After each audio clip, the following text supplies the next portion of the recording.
Hello बच्चों, मैं Navpreet Kaur SMG सैनिक स्कूल एकेडमी नौहर की ऑनलाइन क्लासेस में आपका स्वागत करती हूँ। सैनिक स्कूल, मिलिट्री स्कूल तथा नवोदय विद्यालय की प्री एग्जाम के लिए आपको हिंदी व्याकरण में एक छोटा सा टॉपिक तैयार करना है जिसका नाम है भाषा और व्याकरण।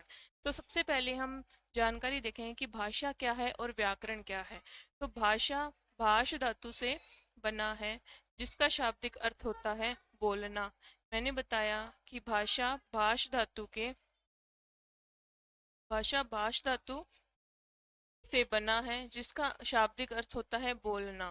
भाषा यानी कि मनुष्य जिस माध्यम से अपने मन के विचारों और भावों का आदान प्रदान करता है उसे हम भाषा कहते हैं। परिभाषा देखिए कि मनुष्य जिस माध्यम से अपने मन के विचारों तथा भावों का आदान प्रदान करता है उसे हम क्या कहते हैं? भाषा कहते हैं। नेक्स्ट देखते हैं। भाषा के मुख्य रूप से भाषा के मुख्य रूप से दो रूप होते हैं। नंबर एक है लिखित भाषा, नंबर दो है मौखिक भाषा। लिखित भाषा तथा मौखिक भाषा। मौखिक भाषा जिसे हम बोलकर प्रकट करते हैं उसे मौखिक भाषा कहते हैं, और दूसरा रूप है इसका लिखित भाषा। लिखित भाषा किसी अपने मन के विचारों को हम लिखकर प्रकट कर देते हैं, उसे हम लिखित भाषा कहते हैं। आगे देखते हैं कि लिपि क्या होती है।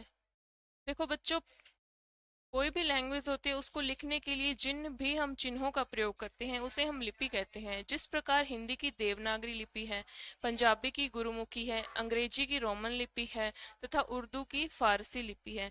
हम देखते हैं परिभाषा कि प्रत्येक भाषा को लिखने के लिए जिस ध्वनि के चिन्हों का प्रयोग किया जाता है उसे लिपि कहते हैं। यहाँ पे लिपि देखते हैं, एक तरफ अपने भाषा लिखी हुई है, दूसरी तरफ लिपि लिखी हुई है। प्रथम देखते हैं संस्कृत, हिंदी, मराठी तथा गुजराती की लिपि है देवनागरी।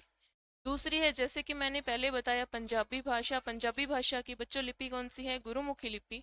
तीसरी है अंग्रेजी। अंग्रेजी भाषा की लिपि है रोमन लिपि।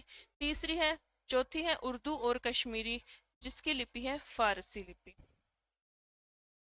देवनागरी लिपि का जो उद्भव हुआ है वह ब्राह्मी लिपि से हुआ है। किसी भी चीज का एक ओरिजिन पॉइंट होता है, उसी प्रकार हमारी जो हिंदी भाषा है उसकी लिपि का जो ओरिजिन पॉइंट है वो है ब्राह्मी लिपि। देख सकते हैं कि लिपि देवनागरी लिपि यानी हिंदी में भारत मेरा देश है, ये देवनागरी लिपि के चिन्ह है।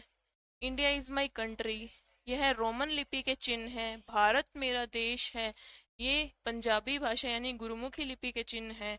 आगे ये उर्दू यानी फारसी लिपि के चिन्ह है, ये बांग्ला भाषा के चिन्ह है, और ये रशियन लैंग्वेज।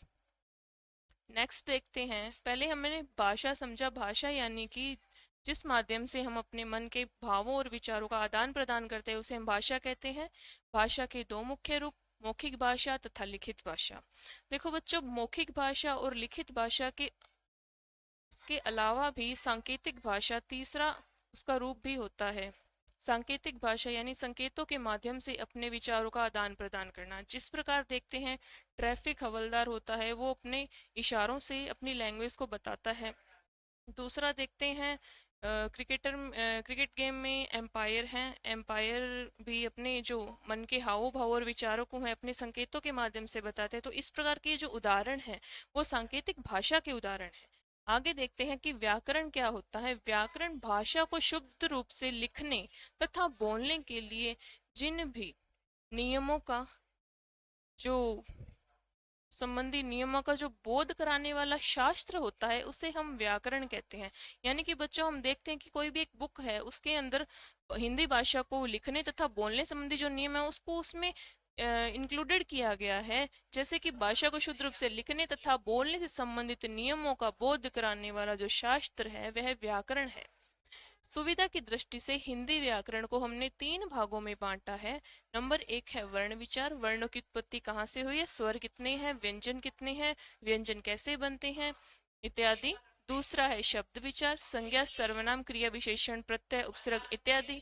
और फिर है वाक्य विचार। वाक्य विचार में संयुक्त वाक्य, सरल वाक्य, मिश्रित वाक्य इत्यादि। धन्यवाद बच्चों। तो आज की क्लास आपको कैसी लगी?